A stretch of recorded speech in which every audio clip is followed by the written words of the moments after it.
자, 야외에서 함께 하게 됐습니다. 금요일을 빛내주신 두 분 안녕하세요. 안녕하세요. 네, 안녕하세요. 네, 인사 나눠주시죠. 네, 금요일에 사연을 해결해주는 오빠 재무 전문가 김수용입니다. 오빠, 예, 금요일에 사연을 해결해주는 아빠 윤서혁입니다. 아빠, 우, 반갑습니다. 자, 어떤 질문을 드려도 막힘없이 대답을 해주시는 우리 금사빠 전문가님들 역시나 감사드리고요. 오늘은 어떤 고민을 해결해 주실 건지 오늘 내용을 시작해 보도록 할까요? 네, 오늘 재무고민 상담소 주제는 두 가지 위험입니다. 두 가지 위험. 네, 우리가 사실 보험에 가입할 때 사망보다는 주로 살아생전의 혜택을 받기 위해 가입을 하는 경우가 대부분이죠. 네. 많은 분들이 그런 보장성 보험에 상당히 많은 신경을 쓰기는 하는데요. 반대로 우리가 너무 오래 살 위험에 대해서는 생각보다 걱정을 많이 못하세요. 그러다 보니 노후 준비를 제대로 못한 부분이 많기 때문에 오늘은 이 두 가지 위험성에 대해서 어떻게 준비를 하는 게 좋은지 말씀드리도록 하겠습니다. 맞아요. 저희가 늘 강조를 드리는데 보험이라는 건 만약의 상황에 대비를 해서 가입을 하는 거거든요. 그야말로 있을지 없을지 모를 만약. 근데 그 만약을 위해서 너무 많은 돈을 들이고 있다. 매달 내는 보험료도 버겁고 혹은 뭐 버겁진 않지만 더 효율적인 방법이 있는데도 낭비를 하고 있다. 이건 너무 불합리한 거거든요. 불효율적이고 비효율적이고. 자, 그런 분들은 오늘 좀 귀를 기울여 주시면 너무 좋을 것 같습니다. 오늘 내용 시작해 보시죠. 네. 네, 말씀드린 것처럼 오늘 주제는 두 가지의 위험입니다. 보통 보험으로 혜택을 받으신 분들이나 주변 지인분들 중에서 치료비가 많이 발생한 경우를 보신 분들은 보험의 필요성을 절실히 좀 느끼시죠. 물론 반대로 보험에 대해서 필요성을 느끼지 못하시는 분들도 간혹 계시긴 합니다만은 대부분 우리가 살면서 혹시 모를 질병에 대해 불안하기 때문에 보험을 좀 맞아요. 가입하고 있죠. 네, 맞습니다. 그렇기 때문에 살아생전의 혜택을 받는 보험에 대해서 준비를 하는 게 첫 번째 위험을 준비하는 거라면요. 다른 하나의 위험성은 우리가 너무 오래 살아갈 경우에 대한 위험입니다.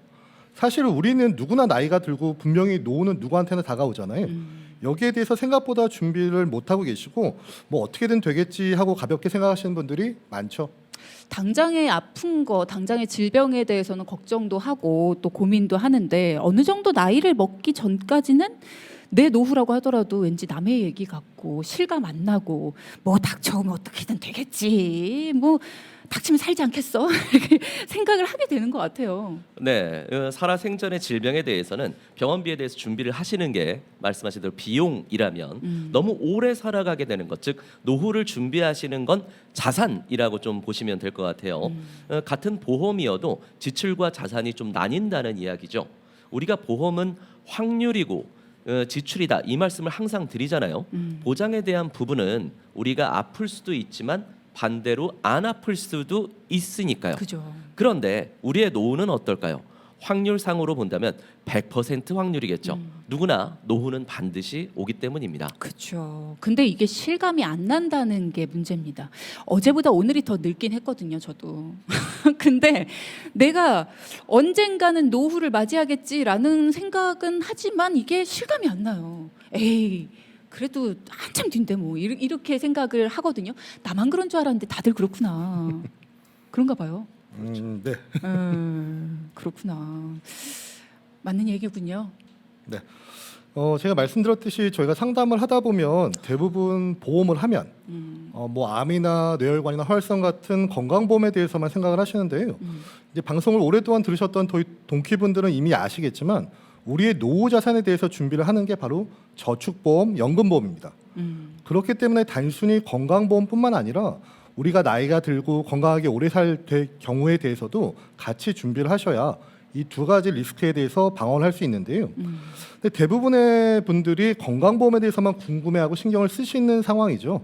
그러니까 상담을 계속 하다 보면 저축이나 연금보험에 대해서는 크게 생각을 못 하시고 건강보험에 대해서만 궁금해하시는 분들이 많습니다. 사실 이 두 가지는 뗄래야 뗄 수 없는 관계인데 말이죠. 그러네요.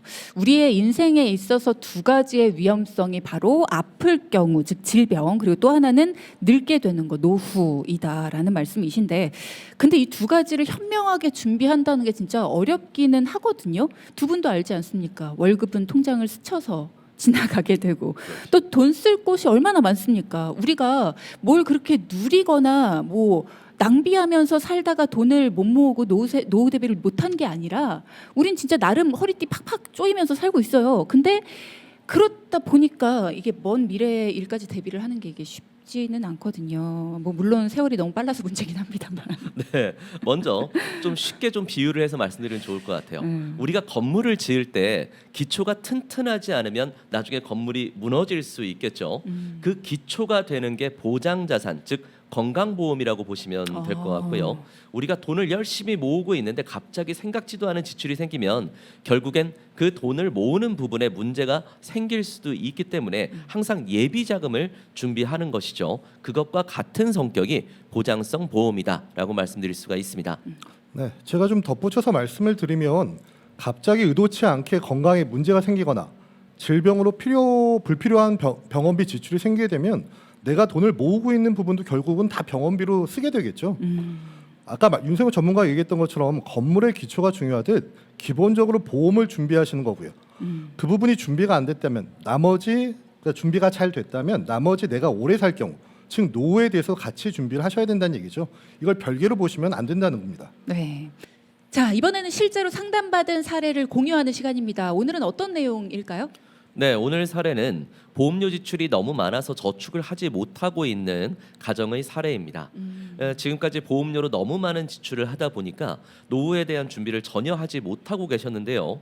저희가 상담을 통해 구체적인 노후 준비는 물론 노후에 연금을 얼마나 받을 수 있는지에 대한 내용까지 말씀드려보도록 하겠습니다. 그런 거 너무 좋아요. 네, 오늘 상담을 신청하신 청취자님 같은 경우 퇴직이 한 15년 정도 남으셨는데요. 노후 준비가 하나도 안 되어 있는 상태였습니다.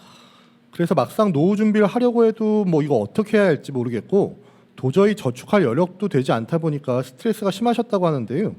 그러다 저희 동기 방송을 듣고서 더 이상 이렇게는 안 되겠다. 노후를 위해 뭔가 행동으로 나서야겠다라는 생각을 하시고서는 용기를 내서 상담 신청을 해주셨습니다. 생각보다 나만 그런 거 아닌가라는 걱정하시는 분들 많은데요. 생각보다 많아요. 노후 대비 전혀 안 돼 있다 하는 분들이 생각보다 많습니다. 두 전문가님이 비용, 자산, 불필요한 보험료 절감 그리고 준비하지 못한 노후 자금까지도 알려주셨다고 하니까 여러분도 쫑긋하고 들어주시고 구체적인 솔루션이 저까지도 궁금해지네요. 자, 일단은 청취자님 보험료 얼마 납입하고 계셨습니까? 네, 청취자님 가정 같은 경우 4인 가족이 월 약 106만 원의 보험료를 납입하고 있었습니다. 4명이서 100만 원 넘게. 그렇죠. 아무래도 노후 준비를 하기가 그렇다 보니까 상당히 좀 버거웠었고요. 이 보험료의 영향이 아무래도 컸다라고 볼 수밖에 없죠. 사실 우리가 지출을 줄이는 데 있어서 생활비나 교육비, 고정 지출 이런 거를 줄이기는 쉽지가 않습니다. 그러나 보험을 점검받아서 보험료 지출을 줄이는 것은 의외로 큰 효과를 볼 수가 있습니다. 네, 안 그래도 저희가 보험을 좀 확인해 봤는데요. 지금도 보험료에 대한 부담이 큰데 지금 가입하고 있는 14건의 보험 중에서 8건의 보험이 갱신형이었거든요. 이거 앞으로가 더 문제죠. 경제적으로 은퇴 시기는 점점 다가오는데 보험료 지출은 점점 많아지고 정작 은퇴 후에 60대, 70대에 필요한 시기에 보험료가 너무 많이 올라서 이걸 유지하기가 힘들다면 지금껏 힘들게 납입한 의미가 전혀 없는 거죠. 연금 받아서 보험료를 내야 하는 좀 어처구니 없는 상황이 오는 겁니다. 청취자님의 경우에는 안 그래도 보험료가 굉장히 높은데 거기다 갱신형으로 되어 있다. 그러면 나중에 진짜 너무 부담이 클 것 같다라는 말씀 해주셨어요. 워낙에 보험료를 많이 납입하고 있다 보니까 노후 자금 준비도 못하고 있고 거기에 보험료는 더 오르게 생겼으니까 스트레스가 굉장히 크셨을 것 같은데 가족 구성원들, 나머지 구성원들은 어떻게 납입을 하고 있었습니까? 네, 청취자님 같은 경우 총 8건에 54만 원 정도를 납입 중이었고요. 거기서 3건이 갱신형이었습니다. 그리고 배우자분 같은 경우 총 4건 23만 원 정도 납입 중이고요. 거기에도 3건이 갱신형. 그리고 아들분, 딸분 똑같이 종신보험 하나씩 들고 있었는데 각각 19만 원, 10만 원 갱신형 담보가 포함되어 있어서 자녀 총 29만 원 정도로 납입을 하고 있어서 가족 전체가 무려 106만 원이나 보험을 내고 있는 거죠. 그리고 이걸 잘 계산해 보면 앞으로 총 납입해야 하는 보험료가 약 5억 3천만 원 정도거든요. 이거 보면 거의 어디 조그만 작은 평수 집값이잖아요. 그렇죠. 너무 많은 지출을 하고 있는 상황인데 이거 심각하죠. 네. 우선 남편분이 가입 중인 보험부터 좀 살펴보면요. 8건에 54만 원 정도를 납입 중인데 혼자서. 그렇죠. 앞으로 2억 9천만 원이나 더 납입하셔야 합니다. 암 진단비는 3천만 원으로 나쁘지가 않지만 2천만 원을 갱신형으로 들고 있었고요. 이대 진단금인 뇌와 심장 질환 진단비는 뇌졸중 그리고 뇌출혈로 보장 범위가 다소 협소하게 되어 있었습니다. 그리고 급성심혈 진단비도 2천만 원으로 되어 있었고요. 납입보험료 대비 보장 범위에 문제가 있었습니다. 자, 이 부분도 여러분 증권 딱 봤을 때 나는 뇌하고 심장 관련해서 보험 가지고 있어. 이게 끝이 아니에요. 내가 뇌 쪽이랑 심장 쪽에 혈관에 이상이 있어라고 생각할 때 건강검진 받았는데 이상이 있어요라고 하는 건 우리가 뇌출혈까지 가기 전에 뇌졸중까지 가기 전에 발견이 된단 말이죠. 그럼 거기에서 보험금을 받아서 우리가 보장을 받아야 되는 건데 지금 우리가 뇌졸중, 뇌출혈을 가지고 있으면 보장을 절대 못 받는다는 얘기거든요. 거기에다 돈을 왜 내고 있냔 말이에요. 급성 심근경색까지 가기 전에 우린 발견이 되는데 왜 급성 심근경색 진단비를 가지고 있냔 말이죠. 왜 거기에 돈을 내고 있냔 말이에요. 자, 이렇게 우리가 다른 데다 돈을 내고 있을 필요가 전혀 없다는 말입니다. 이런 건 안 가지고 있는 이만 못한 거다. 네. 주디가 열변을 토한 것처럼 지금 네, 아, 나 열변 토했어요? 네네. 보장 범위가 다소 협소한 상태이지 보험료 많이 내는데. 그리고 거기에 나머지 간병비 보험, 운전자 보험 같은 경우는 불필요한 적립금이 많이 들어가 있어서 비싸게 납입을 하고 있었고요. 전반적으로 청취자님 같은 경우는 조정이 좀 불가피하는 상황이죠. 왜냐하면 제가 말씀드리지만 보험은 해지하면 무조건 소비자가 불리하잖아요. 손해인데 그렇죠. 그래도 이렇게 잘못된 경우에는 하루빨리 바로잡는 게 중요하죠. 그래서 납입이 완료된 두 건과 그리고 잘 가입된 실손 의료비는 유지를 권해드렸고요. 네. 나머지 종신보험하고 갱신형 보험들에 대해서는 비갱신형으로 변경을 권해드렸고요. 그리고 협소한 보장 범위의 아쉬움을 보완해드렸습니다. 아, 속이 시원하네요. 답답했는데. 자, 그래서 구체적으로 어떻게 변경이 됐는지도 좀 들어볼까요? 네, 그래서 뇌혈관 질환 진단비, 허혈성 심장 질환 진단비로 가장 넓게 비갱신형으로 준비를 도와드렸고요. 건강검진했을 때 딱 나오는 걸로. 그렇죠. 가장 보장 범위가 넓은 걸로 네. 예, 종신보험으로 인한 지출도 많이 발생하고 있었기 때문에 네. 이걸 조정해서 22만 원 정도로 만들어 드렸습니다. 기존에 54만 원 정도 납입하고 있었던 걸 32만 원 정도 절감시켜 드린 것이죠. 예, 총 납입 보험료도 무려 1억 6천만 원 절감시켜 드린 셈입니다. 그만큼 불필요하게 보험료로 세고 있었던 부분이 많았던 것이라고 볼 수가 있죠. 자, 지금 중요한 게 그겁니다. 매달 내는 돈 32만 원이 줄었어? 이것도 중요한데 32만 원이나 필요 없이 내고 있었다는 게 중요한 거예요. 그죠? 32만 원이나 더 협소한 보장에다 우리가 내고 있었다는 거예요. 그러니까 이게 얼마나 낭비입니까? 요거 가지고 우리가 뭘 할 수 있겠어요? 뭐 얼마나 많은 걸 할 수 있겠어요? 아내분의 경우도 볼까요? 네. 아, 힘이 다 빠지네. 아, 배고파. 배고파. 네, 우선 아내분은 총 4건으로 23만 원 정도 납입을 하고 있었는데요. 네. 아까 3건이 갱신형이라고 말씀드렸잖아요. 앞으로 납입해야 하는 보험료만 아내분 혼자 따져서 무려 1억 3천만 원입니다. 아이고. 역시나 청취자님과 같이 암 진단금은 갱신형 그리고 이대 진단비는 오히려 하나도 없는 상황이라서 상당히 이거 심각한 상황이죠. 그러니까 뇌랑 심장 쪽은 오히려 하나도 없었다. 그렇죠. 금액이 적지 않은데도 보장이 크게 없네요. 네, 청취자님과 마찬가지로 실손 의료비는 좀 유지를 권해드릴 수밖에 없었고요.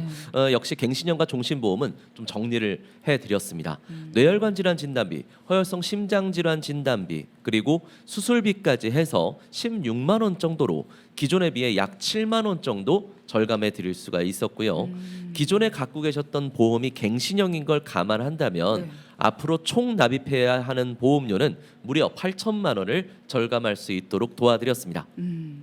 연령을 고려해서 갱신형이기 때문에 앞으로 계속 올라갈 보험료를 일단 막고 또 살아생전의 혜택을 받을 수 있도록 비갱신형으로 보장 범위를 넓혀 드린 거잖아요. 근데도 많이 절감이 됐습니다. 자, 자녀분들도 좀 빠르게 살펴볼까요? 네. 자녀분들도 물론 보험료도 중요하지만 지금 갱신형이라는 게 문제거든요. 자녀분들은 앞으로도 생애가 많이 남았잖아요. 많은 기간 동안 납입을 해야 되는 상황이고 중요한 건 아직 미혼인 자녀들한테 사망 보장이 필요한 상황은 아니죠. 그래서 종신보험 같은 경우는 과감하게 정리를 하고요. 네. 보장 범위는 가장 넓은 건강보험을 컨설팅해서 각각 9만 원과 8만 원을 변경해서 29만 원 정도 납입하고 있던 부분을 약 17만 원으로 12만 원 정도 줄였습니다. 그리고 앞으로 납입해야 하는 갱신형 보험료의 총 납입 보험료는 1억 원에서 4천만 원으로 한 6천만 원 정도 절감해 드렸죠. 또 역시나 비갱신형이기 때문에 자녀분들은 이제 이 보험을 잘 유지하면서 보험에 대해서 신경 쓰지 않아도 됩니다. 너무 잘하셨네요. 자, 그럼 노후 자산은 어떻게 준비가 됐는지 이것도 궁금합니다.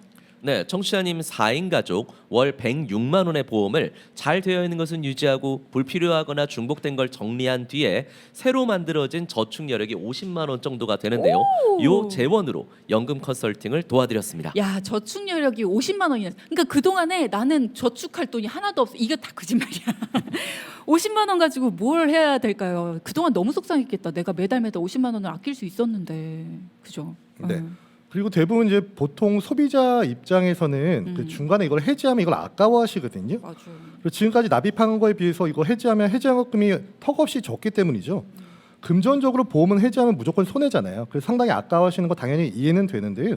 근데 저희가 생각을 해보면 지금까지 납입한 것도 중요하지만 앞으로 납입해야 하는 게 더 중요하겠죠. 기존 보험을 조정하고 더 좋아지면서 다시 시작했음에도 불구하고 총 납입 보험료는 이전보다 한 4억 원 이상 줄어들게 됐습니다. 네. 중요한 건 이거죠. 4억 원. 밑 빠진 독에 물을 계속 불 필요는 없으니까요. 그렇죠. 지금 5078님께서 도와주세요라고 하시면서 저희는 2인 가족인데 월 보험료 40만 원 그리고 30만 원 납입 중입니다라고 하셨습니다. 저희 전문가분들이 가정 경제 상황 올해와는 내년이 꼭 다를 수 있도록 꼭 도와드리겠습니다. 두 분 자신 있으시죠? Yep. 네. 잘 도와주시기 바랍니다. 자, 그리고 질문 주신 분도 있으신데요. 3928님께서 조그만 요식업을 하고 있고요. 개인 사업자입니다. 올해 소득이 4천에서 5천만 원 정도로 예상이 되는데요. 세제 혜택을 주는 노란 우산 공제 그리고 연금 저축 둘 중에 뭘 하는 게 좋을까요? 라는 질문 주셨어요. 네, 우선 제가 좀 간단하게 말씀드리면 노란우산 공제는 청취자님 연소득으로 봤을 때 지금 요 정도 소득이면 16.5% 세제 구간이라서 네. 최대한 500만 원 정도 납입이 가능하고요. 연금저축은 올해 세법 개정으로 한시적으로 한 600 정도 늘 수 있기 때문에 이것도 한 16.5% 공제가 가능하거든요. 그래서 조건은 지금 노란우산 공제와 연금저축이 대동소이합니다. 다만 노란우산 공제는 사업자가 가입할 수 있는 거기 때문에 혹시나 폐업 등의 상황에서도 압류가 되지 않거든요. 그렇기 때문에 사업을 하고 계시는 상황이라면은 노란우산 공제가 조금 더 유리해 보입니다. 그렇군요. 자, 조금 더 자세하게 조금 더 추가적으로 질문할 게 있으시다면 도움 요청하시면 되겠습니다. 샵 0999 문자창 열려 있고요. 단문 50원, 장문 100원의 정보 이용료 부과됩니다. 자, 이렇게 여러분의 궁금증 해결해 봤고요. 오늘의 포인트도 짚어보겠습니다. 첫째, 보험 점검 또 받으면 이거 새로 시작해서 보험료 또 몇십 년 동안 이거 내야 되는 거잖아 라고 이렇게 생각해서 엄두가 안 나시는 분들 많이 계실 겁니다. 하지만 총 내야 되는 총 보험료를 생각한다면 몇천 몇억의 소중한 돈을 아끼실 수 있거든요. 밑 빠진 독에 물을 계속 부으실 필요는 없겠죠. 네. 둘째, 누구에게나 다가오는 노후. 자식들에게 기댈 수도 없고 연금 준비하기는 해야 하는데 매달 보험료로 빠져나가는 거 생각하면 선뜻 시작하기 어려우시죠. 지금 보험을 조정하고 정리하는 것만으로도 연금 준비 오늘부터 시작하실 수 있습니다. 네. 지금 바로 right now 시작하셔야 됩니다. 자, 두 가지 포인트 짚어주셨고요.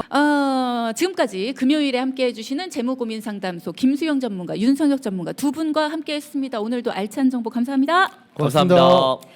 방송 중에 상담해 드리는 내용은요, 청취자 여러분의 올바른 투자 판단을 위해 참고로 드리는 말씀입니다. 금융상품 가입이나 해지 같은 판단은요, 스스로의 책임으로 결정하셔야 한다는 점 꼭 기억해 주시기 바랍니다.